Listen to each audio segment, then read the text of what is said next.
बेशक ढूंढ लो सारी दुनिया, मगर कोई नेक इंसान नहीं मिल पाएगा। जाकर देख लो मंदिर मस्जिद में भी, माँ बाप से बड़ा कोई भगवान नहीं मिल पाएगा। तो हेलो दोस्तों, मैं हूँ राज और मैं आपका स्वागत करता हूँ मेरे YouTube channel help one motivation पर। आप अपने ज़िंदगी में जितने भी पैसे कमा लो, दुनिया की सारी सफलताएं प्राप्त कर लो, लेकिन एक दिन याद रखना, ये सब धरी की धरी रह जाएगी जब आपका बेटा आपके बुढ़ापे में आपका बिल्कुल भी साथ ना दे। और उस बेटे के लिए भी मैं कहना चाहूँगा जो अपने माँ बाप का बुढ़ापे में सहारा नहीं बन पाते। गीता में साफ साफ लिखा है स्पष्ट अक्षरों में कि जैसे करोगे वैसी एक दिन भरोगे ही। भले ही मेरी उम्र कुछ ज़्यादा नहीं है, लेकिन आज भी मैं आपके सामने जो बात करूंगा अपने अनुभव के आधार पर ही बात करूंगा। दोस्तों, बचपन से ही मुझे पिताजी का प्यार तो नहीं मिल पाया, लेकिन वो कहते हैं ना, जिसके पास जो चीज़ की कमी होती है उसी को उसकी सही वैल्यू समझ आती है। दोस्तों, एक माँ बाप का रिश्ता एक बच्चे से 9 महीना पहले से जुड़ जाता है। दुनिया की सारी रिश्ताओं से माँ बाप का रिश्ता 9 महीने बड़ा होता है, लेकिन क्या आपको पता है कि इस 9 महीने के दौरान एक माँ को कितनी पीड़ा होती होगी, कितना दर्द वो सहती होगी। यदि आप इसका आजमाइश करना चाहते हो तो सिर्फ एक दिन 2 किलो का पत्थर अपने पॉकेट में दिन भर रख कर देखना, आपको पता चल जाएगा। आप क्या सोच सकते हो कि उस दौरान वो कितनी पीड़ा सहती होगी, कैसे चलती होगी, कैसे झुकती होगी, कैसे उठती होगी और कैसे बैठती होगी। यहाँ तक तो वैज्ञानिक लोग ये भी कह दिए हैं कि कोई भी मनुष्य 8 से 9 दिन से ज़्यादा दर्द नहीं सहन कर सकता, लेकिन वो तो एक माँ ही है जो इससे ज़्यादा भी दर्द सहकर आपको जन्म देती है, और प्रकृति को भी उसके सामने झुकना पड़ता है। और यही कारण है कि एक माँ 9 से 10 दिन से ज़्यादा दर्द सहकर हमको जन्म देती है। एक बच्चे के जन्म के पश्चात माता पिता की कोई अपनी सेपरेट लाइफ नहीं होती यार। बच्चा जैसे चाहता है उसी के आधार पर उसकी लाइफ डिसाइड होती है। यदि बच्चे को खाने में मिर्च पसंद नहीं है तो खाने में मिर्च नहीं डलेगा। बच्चे को कहानी सुनना है, जिस समय भी सब छोड़कर बच्चे को कहानी सुनाओ। बच्चे का खाना पीना, रहना, सोना, सभी बच्चे के आधार पर उनकी ज़िंदगी डिसाइड होती है। एक बार की बात है, एक पढ़ा लिखा करोड़पति बेटा अपने माँ के पास जाता है और उसके साथ कहता है कि माँ, आज मैं इतना सक्षम हो गया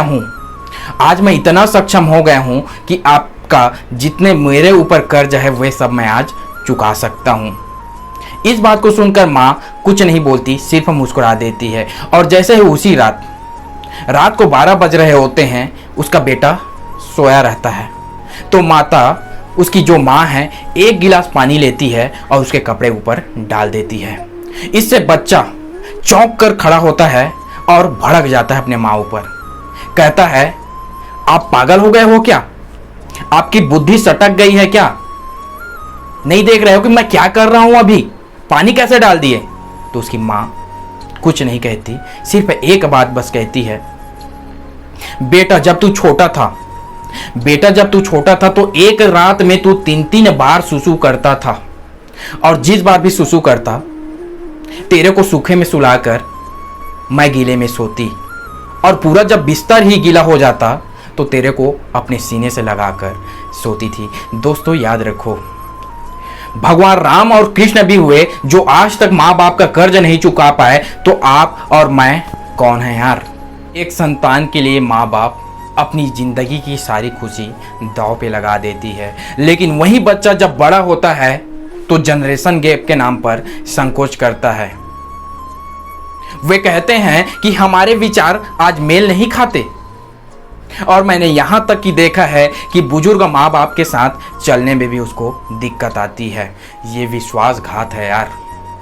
मैं ये नहीं कहता कि आप श्रवण कुमार बन जाएं, मैं ये नहीं कहता कि आप राम बन जाए, लेकिन आप उतना जरूर करें जितना आपका सामर्थ्य हो।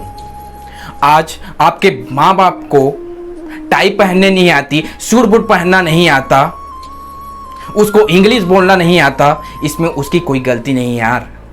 उस समय वो उतना सक्षम नहीं थे, उतना सामर्थ्य नहीं थे कि वो ब्रिलियंट बन पाते, आपके जैसे सूट बूट पहन पाते।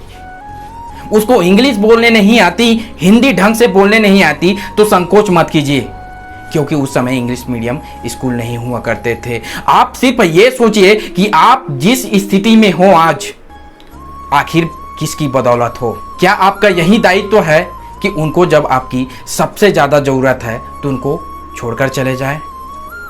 जब इस बुढ़ापे काल में आप उनका सहारा बन सकते हो तो क्या उसको छोड़कर चले जाए? मैं मानता हूं कि भले आप बाहर में रहते हो घर से, लेकिन एक दिन में एक बार फ़ोन करके पूछ तो सकते हो कि माँ पिताजी खाना खाए हो कि नहीं।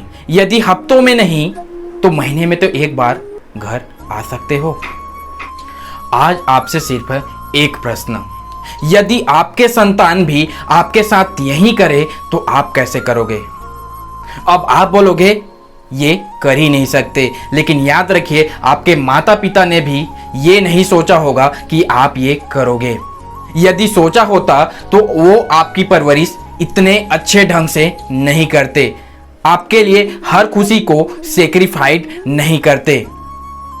पर एक बात याद रखो, आज आप जो कर रहे हो ना, वो आपके साथ भी एक दिन घट सकता है। मैं ये नहीं कहता कि आप सब कुछ छोड़कर पूरा साथ उन्हीं लोगों को दो, लेकिन हाँ यार, आपके पास जितना भी समय है कुछ काम अपना छोड़कर अपने माँ बाप को साथ जरूर दे सकते हो। एक बात याद रखिए, भले आपको मंदिर मस्जिद में भगवान के दर्शन हो या ना हो, लेकिन जो घर में है वही ईश्वर है यार, वही भगवान का रूप है। यदि आप इसकी पूजा करना शुरू कर देते हो ना, तो जो मंदिर में भगवान है ना, उसको भी बिना मांगे आपको सब कुछ देना पड़ेगा।